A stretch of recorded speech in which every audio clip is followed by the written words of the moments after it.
अब बात की जाए भाई इंटरेस्टिंग फैक्टर, यानी कि देवी मां राधे मां, ये जब घर में आई तो इनके साथ 4 बॉडीगार्ड थे। मैं 4 बॉडीगार्ड में से 2 बॉडीगार्ड का काम ये था कि सिर्फ हाथ जोड़ना। अरे मेरी हवा नहीं आई, अरे यार एक साइड से हवा आ रही है, थोड़ी सी ज्यादा हवा आ रही है। अगर कोई मेरे दिल के करीब आता है तो उसके लिए मैं ओवर एडजस्ट बन जाऊंगा, और अगर कोई मुझे पसंद नहीं आया तो मैं उसके लिए इतना सा भी एडजस्ट नहीं करूंगा। बिग बॉस सीजन 14 का आगाज हो चुका है, और जैसे कि फर्स्ट वहां पर एपिसोड हमने देखा, जो ग्रैंड प्रीमियर था, वो देख के ऐसा लग रहा है कि बिग बॉस सीजन 14 बहुत इंटरेस्टिंग होने वाला है। अब इनमें 11 लोगों को घर के अंदर डाला गया है, जिनमें से कुछ मुझे ओवर कॉन्फिडेंट लगे, कुछ मुझे ऐसा लगा कि रियल है, और कुछ ऐसा लगा कि ये जो है ये पिछले कुछ कंटेस्टेंट की कॉपी कर रहे हैं और अपने आप को कुछ अलग ही दिखाने की कोशिश कर रहे हैं, जो वैसे है वैसे के वैसे नहीं आ रहे हैं। लेकिन कुछ लोग हैं जो लंबे रेस की घोड़ा बन सकते हैं। अब इनमें राधे मां का एक पोर्शन था, वो किस लिए लिया है ये पता नहीं भाई, कृपा बरसेगी। और आगे जाके हमने ये देखा कि जो 3 सीनियर को घर के अंदर भेजा गया, यानी कि सिद्धार्थ शुक्ला, हिना खान और गौहर खान। इससे पहले मैंने आपको इन तीनों के बारे में बता दिया था, ये तीनों भी घर के अंदर देखने मिलेंगे 2 हफ्ते के लिए, यानी कि 14 दिन के लिए। शुरुआत करते हैं इस रिव्यू की, स्टार्ट से एंड तक देखते हैं, और मेरा जो ओपिनियन है हर एक कंटेस्टेंट के ऊपर ये मैं आपको बताऊंगा। शायद हो सकता है कि आपके साथ मेरा ये ओपिनियन है ये मैच करे। देखते हैं, शुरुआत करते हैं। मैं हूं मंदार और आप देख रहे हैं एक्ट राइडर्स। बात की जाए शो के शुरुआत की, तो शो के शुरुआत में हमने ये देखा कि तीनों सीनियर को घर में वहां पे रखा गया है 14 दिन के लिए। इनमें सिद्धार्थ शुक्ला है, हिना खान, गौहर खान है, और इन तीनों को स्पेशल पावर्स दी गई है। जहां पर बात की जाए सिद्धार्थ शुक्ला की, सीजन 13 के विनर, इनके पास दिया है बेडरूम। जी हां, बेडरूम में इनके इजाजत के बगैर वहां पे कोई भी सो नहीं सकता, उठ नहीं सकता, कुछ भी कर नहीं सकता। बेडरूम में जो भी चीजें हैं वो बेडरूम से बाहर लेके नहीं जा सकता। इसके लिए सिद्धार्थ शुक्ला की वहां पे इजाजत लेनी होगी। अब बात की जाए दूसरी, यानी कि गौहर खान की। गौहर खान के हाथ में होगा किचन का सेक्शन। अब गौहर खान के इजाजत के बगैर वहां पे कोई चाय भी नहीं बना सकता। जी हां, अब चाय की अगर बात की जाए तो बहुत सारी चीजें होती है किचन में, और बहुत सारे लोगों को अब गौहर खान से जाके आगे गुजरना होगा, जो भी चीज करनी होगी उसके लिए। यह है गौहर खान के हाथ में। और बात की जाए हिना खान की, तो हिना के पास है वहां पे बड़े बड़े सेक्शंस, यानी कि कोई इंपॉर्टेंट चीज होगी तो ये इनके पास रहेगी, इनके इजाजत के बगैर वो आप इनके नहीं मिलेगी। साथ ही बीबी मॉल और स्पा सेक्शन जो किया गया है, थिएटर जो किया गया है, ये सेक्शन हो गए वहां पे हिना खान के हाथ में।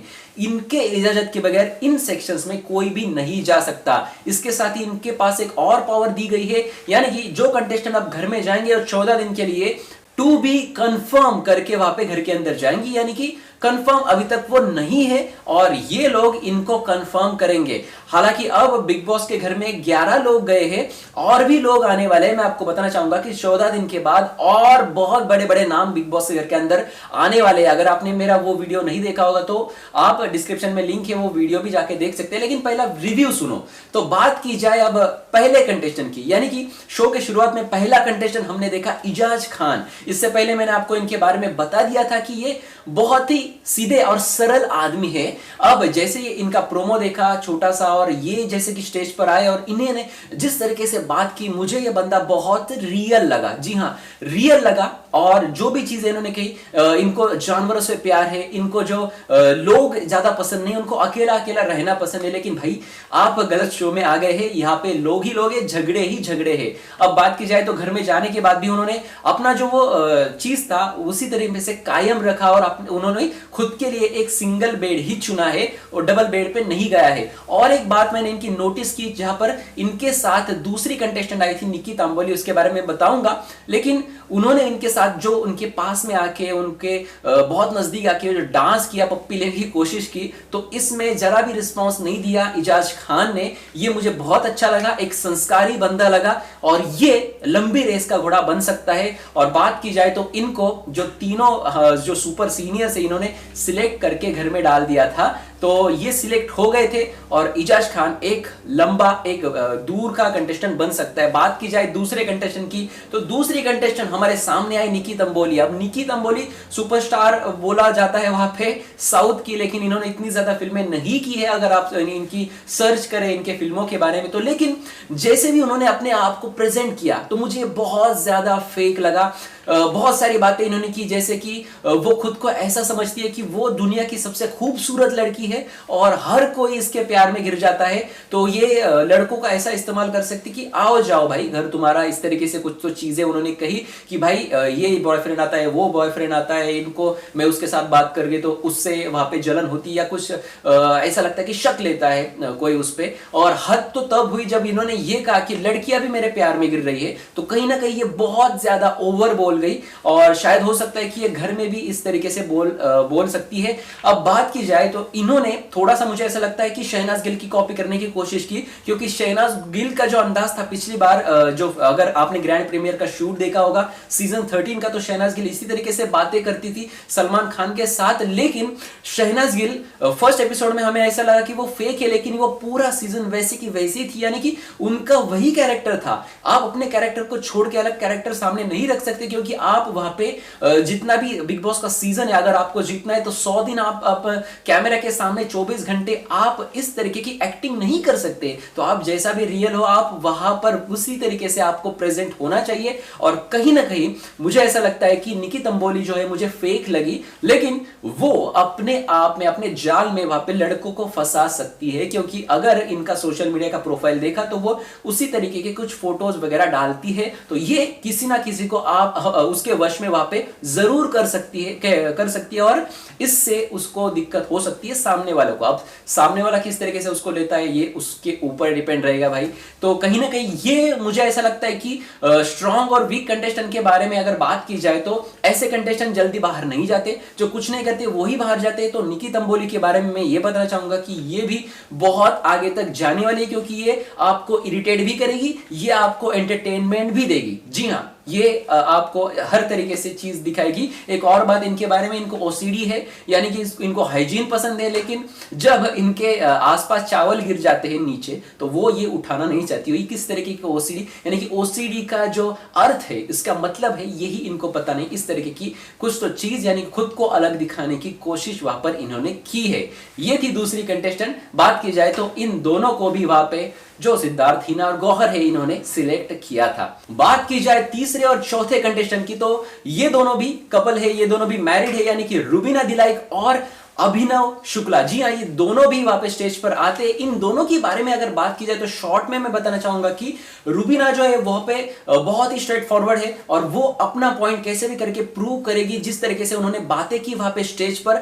और दूसरी तरफ अगर रुक करे वहां पे उनके हस्बैंड है तो ये बहुत ही शांत है, ये बिल्कुल अपोजिट है इनके। और ये अगर कहीं पर झगड़ा चालू हो घर में तो ये उसमें दखल अंदाजी नहीं करेंगे और ये खुद से किसी के बीच में टांग नहीं अड़ाएंगे, इस तरीके से है। लेकिन जो दूसरी तरफ है रुबीना, अगर उनकी गलती भी हो कुछ छोटी सी, फिर भी वो अच्छी तरीके से अपना पॉइंट प्रूव करके अपनी गलती नहीं दिखाएगी, इस तरीके की है। लेकिन ये भी लंबे रेस वाली है और जो इनके हस्बैंड है इनको और ज्यादा कोशिश करनी होगी घर में जगह बनाने के लिए। जी हां, अब बात की जाए तो इन दोनों में रुबीना को वहां पे सिलेक्ट नहीं किया, रिजेक्ट कर दिया है वहां पे, और इनके हस्बैंड को सिलेक्ट कर दिया। और इनको रिजेक्ट करने की वजह ये बताई कि ये बहुत ही स्ट्रांग है, इसलिए हम इन्हें रिजेक्ट करते हैं। तो रुबीना वहां पे रिजेक्ट होती है। अब बात करते हैं अगले कंटेस्टेंट की, यानी कंटेस्टेंट नंबर 5 जास्मिन वसीम। जी हां, जास्मिन वसीम की अगर बात की जाए तो इन्होंने बहुत ही चाइल्डिश तरीके से बात की स्टेज पर आने के बाद। लेकिन अगर इनके कुछ इंटरव्यूज है, इनकी कुछ बातें हैं, अगर आपने सोशल मीडिया पे जाके इनके इंटरव्यूज या कुछ वीडियोस आपने सुने तो जास्मिन वसीम इस तरीके से बात नहीं करती है। कहीं ना कहीं खुद को फेक दिखाने की कोशिश वहां पर जास्मिन वसीम से हुई है स्टेज पर, और कहीं ना कहीं फिर एक बार शहनाज गिल को कॉपी करने की कोशिश हुई है। अब इनको अगर देखा जाए तो ये भाई छोटी सी चीज पे भी रो सकती है और सिंपैथी गेन कर सकती है, इस तरीके की है। और जो हमने प्रोमो में भी देखा, अगले ही दिन जो झगड़ा होता है वहां पे निकी तंबोली और इनका बर्तन के ऊपर से, तो यहां पर भी ये रो रही है। तो ये घर में बहुत रो सकती है और शायद रोने के ऊपर इनका एक पूरा एपिसोड हो सकता है, एक क्लिप हो सकती है शो के एंड में। लेकिन जास्मिन वसीम कलर्स का फेस है और जास्मिन वसीम बहुत आगे तक जाएगी और ये एंड तक आपको देखने मिलेगी ही मिलेगी। फिर आपको चाहे आप इनको वोट दो या ना दो, क्योंकि भाई ये कलर का फेस है। बातों बातों में एक बात बताना मैं भूल गया, वो क्यों लाए थे, मतलब वो ज्योतिष वगैरह, वो फेस रीडिंग वगैरह, ये क्या चल रहा था पता नहीं। ऐसे आंखें करके इधर इधर से कुछ हवा आती है, अरे मेरी हवा नहीं आई, अरे यार एक साइड से हवा आ रही है, थोड़ी सी ज्यादा हवा आ रही है। मुझे ऐसा लगा स्टार्ट में कि मेरी हवा ही नहीं आ रही, तो मुझे ऐसा लगा मेरा शुक्र गुरु वगैरह वो प्लूटो व्यूटो खत्म हो गया क्या, लेकिन नहीं, कुछ तो चालू होगा ऊपर से। लेकिन ये हुआ मजाक का बात। वो जो बात है ज्योतिषी की, तो अब ज्योतिषी क्या बोलते हैं बिग बॉस के घर में हम सभी को पता है। उनको खुद से बोलते हैं या फिर बिग बॉस मेकर्स इनको अच्छी खासी रकम देकर जो उनको चाहिए वो बोलना चाहते हैं। तो क्योंकि जो हमने देखा इजाज खान का, इजाज खान को ये बोला कि ये बहुत आगे तक जाएंगे शो में, इस तरीके की कुछ बात की, तो भाई शो में आगे जाएंगे ही जाएंगे इजाज खान। ये बात पूरी वहां पे सही होगी, क्योंकि वहां पे ज्योतिष जो बोलते हैं वो अगर गलत हो गया तो इनके शो में प्रॉब्लम होगा भाई, क्योंकि वो वही दिखाएंगे जिनको ये आगे ले जाना चाहते हैं। तो इस तरीके से वो ज्योतिष की चीजें आप ज्यादा ध्यान में या अपने दिमाग में मत लो। ये जो कहेंगे ये उनके मेकर्स जो इनको बोलेंगे वही बात वो कहेंगे। चलिए बात करते हैं आगे वाले कंटेस्टेंट की। ये कंटेस्टेंट मुझे बहुत ज्यादा ओवर कॉन्फिडेंट लगा। कंटेस्टेंट नंबर 6 निशान सिंह मलकानी। निशान सिंह मलकानी के बारे में एक बात मैं आपको बताना चाहूंगा। जो बिग बॉस सीजन 13 के हीरो थे, जो हीरो बन गए, पहले आने के वक्त वो हीरो नहीं थे, आसिम रियाज, बाद में हीरो बन गए, तो इनको ये बहुत ज्यादा पसंद करते थे। इनको जिम करने का भी शौक है, आसिम रियाज को बहुत ज्यादा पसंद करते थे। और उन्होंने एक इंटरव्यू में ये भी कहा था कि मैं इसके जैसा बनना चाहता हूं। बिग बॉस में जाने के बाद इसकी कोई पहचान नहीं थी, लेकिन बाद में इनको बहुत ज्यादा सपोर्ट मिला। ठीक इसी तरीके से कुछ करने का अंदाज है, लेकिन ये अंदाज मुझे कुछ ज्यादा ओवर कॉन्फिडेंट लगा। उन्होंने ये कहा कि अगर कोई मेरे दिल के करीब आता है तो उसके लिए मैं ओवर एडजस्ट बन जाऊंगा, और अगर कोई मुझे पसंद नहीं आया तो मैं उसके लिए इतना सा भी एडजस्ट नहीं करूंगा। इस तरीके की ओवर कॉन्फिडेंट बात की। भाई निशान सिंह मलकानी, आपको घर के अंदर जाके हर किसी के साथ खुद को एडजस्टमेंट करनी होगी, कोई आपके साथ एडजस्टमेंट करने के लिए नहीं आएगा। और जैसे आपने जो स्टेज था, स्टेज पर ही ये बोला कि सिद्धार्थ शुक्ला भाई मुझे पसंद नहीं है, तो शायद इनको पता नहीं है कि सिद्धार्थ शुक्ला 14 दिन के लिए घर के अंदर है, और सिद्धार्थ शुक्ला और निशान सिंह मलकानी का झगड़ा हो सकता है, क्योंकि जो भी बात वहां पर वो कही वो सिद्धार्थ शुक्ला ने सुनी है, और कहीं ना कहीं ये असर पड़ता है। सिद्धार्थ शुक्ला हो या कोई भी हो, उसके ऊपर ये असर पड़ता है। और जितना इनका एटीट्यूड दिखा, ओवर कॉन्फिडेंट दिखा, इतना ज्यादा ओवर कॉन्फिडेंट बंदा मैंने नहीं देखा।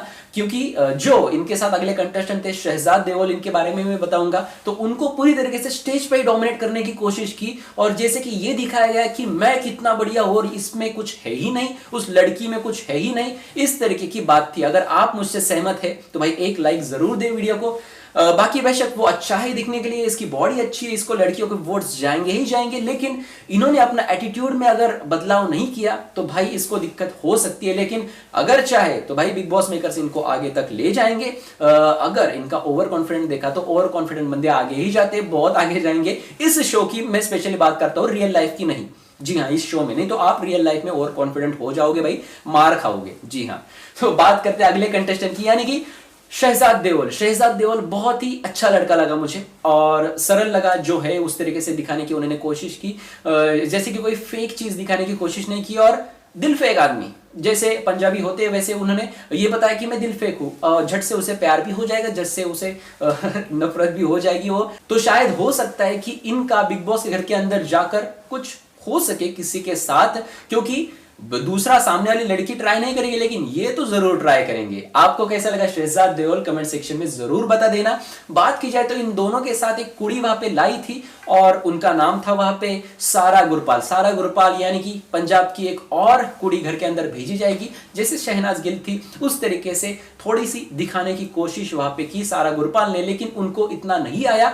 लेकिन स्टार्ट में ही उनको इतने हवा में चढ़ा दिया, यानी कि दो लड़के आपके लिए अंगूठी वगैरह पहना रहे, या फिर इस तरीके की चीजें वहां पे दिखाएगी। अब सारा गुरपाल के बारे में मैं इतना जज नहीं करना चाहता फर्स्ट एपिसोड में, क्योंकि इतना कुछ उनमें से दिखा नहीं, लेकिन ये बंदी भी आगे तक जा सकती है। अब इसका जो रियल नेचर है वो घर के अंदर जाने के बाद ही हमें देखने मिलेगा। अब इन तीनों की अगर बात की जाए तो निशान सिंह मलकानी को वहां पे रिजेक्ट कर दिया गया, सारा गुरपाल को भी वहां पे रिजेक्ट कर दिया, और सिर्फ वहां पे जो शहजाद देओल है उसको सिलेक्ट कर दिया गया, क्योंकि वो थोड़ा सा अच्छा बंदा मुझे लगा, और आपको भी लगा होगा। आपके बारे में किन को आप पसंद करते हैं, इन तीनों में से कमेंट सेक्शन में जरूर लिख देना। बात करते हैं आगे के कंटेस्टेंट की, यानी कंटेस्टेंट नंबर 9 की, यानी कि जान कुमार शानू। जान कुमार शानू की अगर बात की जाए तो इनकी सिर्फ यही पहचान है कि ये बहुत द ग्रेट वहां पे कुमार शानू जी के बेटे हैं। इसके अलावा इनकी कोई भी पहचान नहीं है। जब इन्होंने गाना गाया तो वो भी गाना उनका ही गाया, इनका खुद का कोई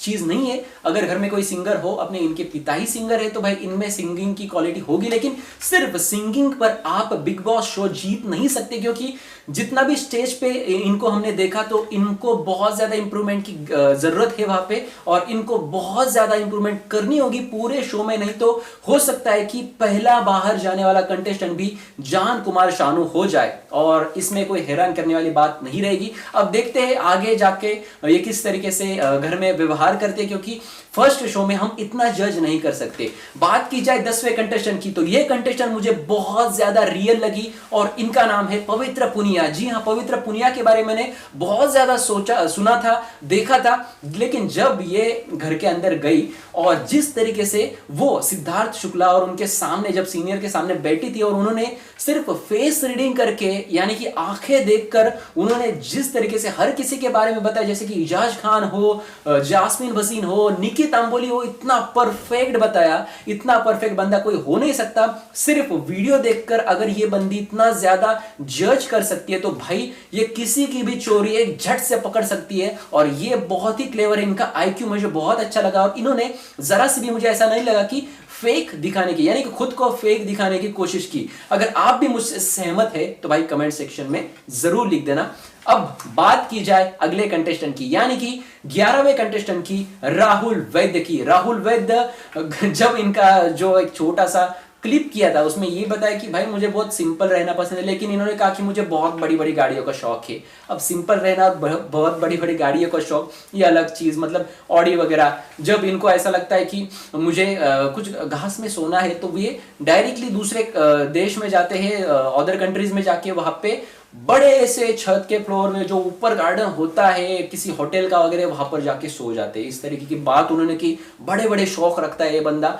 और सिर्फ वो अंटार्कटिका या कुछ तो ये हुआ छोड़ा, तो भाई हर जगह ये पूरा जो धरती है, ये धरती पर घूम चुके हैं, और घूम के अब वापस बिग बॉस के घर में आए हैं। अब बिग बॉस के घर में इनको कहीं पर भी जाने की इजाजत नहीं होगी, लेकिन बंदा मुझे दिल से अच्छा लगा। बंदा एक अच्छा सिंगर है, और बंदे को वोट्स भी अच्छे जाएंगे। वैसे शौक तो हर किसी को होते हैं, इस शौक पे हम इन्हें जज नहीं कर सकते, लेकिन ओवरऑल अगर बात की जाए तो ये बंदा बहुत अच्छा लगा मुझे, और सिंगर भी बहुत अच्छा है। आपको कैसा लगा कमेंट सेक्शन में जरूर लिख देना। अब बात की जाए भाई इंटरेस्टिंग फैक्टर, यानी कि देवी मां राधे मां को घर के अंदर लाया गया। अब ये एज अ कंटेस्टेंट, हमें ऐसा लगा था कि एज अ कंटेस्टेंट आएंगे, लेकिन एज अ कंटेस्टेंट नहीं। ये जब घर में आई तो इनके साथ 4 बॉडीगार्ड थे। मैं देख के हैरान रहा, मैं ऐसे हाथ जोड़ के बैठा था कि 4 बॉडीगार्ड के साथ देवी माँ घर के अंदर आ रही है, सॉरी राधे माँ घर के अंदर आई है। 4 बॉडीगार्ड में से 2 बॉडीगार्ड का काम ये था कि सिर्फ हाथ जोड़ना और राधे माँ करना, और 2 बॉडीगार्ड का काम यह था कि जब राधिमा आगे जाएगी तो सामने वाला दरवाजा एकदम झट से खोलने का। जी हाँ, इस तरीके की कुछ चीज वहां पे हो रही थी। और राधिमा का काम क्या था, ये भी बहुत इंपॉर्टेंट है ना भाई। राधिमा गई किचन में अपना त्रिशूल रखा, फिर गई सोफे पे अपना त्रिशूल रखा, हर चीज में अपना त्रिशूल लगाया, और भाई मुझे अच्छा लगा, घर पावन हो गया। आई एम सॉरी अगर आप में से कोई राधिमा का भक्त है, तो मैं खुद से इन सारी चीजों में बिलीव नहीं करता। मैं बिलीव करता हूं अच्छे कर्मों में, मैं बिलीव करता हूं अपनी मेहनत पे। जी हाँ, मेहनत करो, अच्छे कर्म करो, उसका फल आपको अच्छा ही मिलेगा। बाकी ये सारी चीजें करने की क्या जरूरत है यार, क्यों ऐसे ऐसे घूम रहे हो उनके पीछे। मतलब जैसे आपकी इच्छा आपकी अगर है तो आप कर सकते हो, उन पे भरोसा या कुछ है। लेकिन अब राधिमा ने तो ये साफ तौर पे कह दिया है कि जब मुझे बिग बॉस बुलाएंगे, याद करेंगे, तब मैं जरूर आऊंगी। आना ही पड़ेगा भाई, क्यों आना नहीं पड़ेगा, क्योंकि आपको उतनी रकम तो दी है बिग बॉस ने, आपको आना ही पड़ेगा। तो ये थी राधे माँ। अब बाकी ये जो अब शो है ये बहुत इंटरेस्टिंग होने वाला है, क्योंकि किस तरीके से सिद्धार्थ शुक्ला, गौहर खान और हिना खान इन सारे लोगों को वहां पे यूज करेंगे, किस तरीके से इनसे टॉर्चर हो जाएगा, और किस तरीके से ये एक एक को वहां पे टॉर्चर करके रुलाएंगे। यानी कि किचन में खाना बनाने के लिए, यानी कि सोने के लिए, यानी कि बहुत सारी इंपॉर्टेंट चीजों के लिए हिना खान वहां पे टॉर्चर करेगी। ये टॉर्चर सहना पड़ेगा 2 हफ्तों के लिए। 2 हफ्ते हमारे लिए इतना ज्यादा नहीं है, लेकिन वो 24 घंटे वहां पे रह रहे हैं, तो इनके लिए बहुत दिक्कत वाली बात हो सकती है। अच्छा वो कोई चौथा कंटेस्टेंट घर के अंदर नहीं डाला और उसके पास टॉयलेट बाथरूम नहीं दिया, भाई मजाक था। तो ये था बिल्कुल आज के रिव्यू में। कैसा लगा आपको आज का रिव्यू एक्ट राइडर्स का? अगर अच्छा लगा, अगर आप भी मेरे जैसे सोच वाले हैं तो भाई सब्सक्राइब करें, चैनल को सब्सक्राइब करें, उसके बाद हमारे वीडियो को भी लाइक दे और बेल आइकॉन भी दबाइए ताकि आपको हर एक लेटेस्ट अपडेट जो है आपके मोबाइल पर मिल सके। तो देखते हैं आज क्या होता है। आज बड़ा झगड़ा दिखाया है इस प्रोमो में, और झगड़ा है निकी तंबोली और जास्मिन भसीन का। देखते हैं किस तरीके से हैंडल कर पाती है ये दोनों भी लड़कियां, और बाकी घर वाले क्या करते हैं इसमें बहुत अच्छे से रिव्यू लेकर अगले वीडियो में हम मिलेंगे। तो अगर आपने सब्सक्राइब नहीं किया तो सभी सब्सक्राइब करें और देखते रहिए एक्ट राइडर्स। धन्यवाद।